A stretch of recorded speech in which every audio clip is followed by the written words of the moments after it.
Niech będzie pochwalony Jezus Chrystus. Dzień dobry. Przepraszam, pani Julia Price.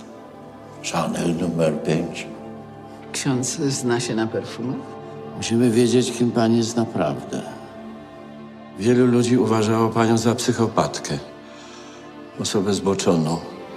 Była pani sadystką.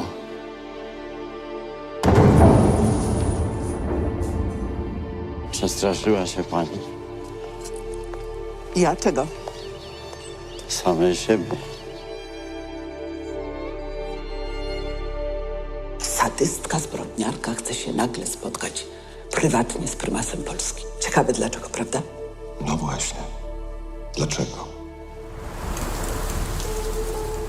Chcesz wzbudzić litość? Mnie nikt nie kochał. Zrozumiał ksiądz, dlaczego taka jestem. Pani się modli? Nie można odrzucać tych, którzy nienawidzą Boga, bo oni go szukają. Trzeba jednak założyć, że Bóg istnieje, tak? Tak.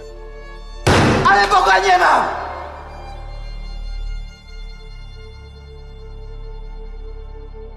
Żeby się modlić, trzeba wierzyć. Niekoniecznie.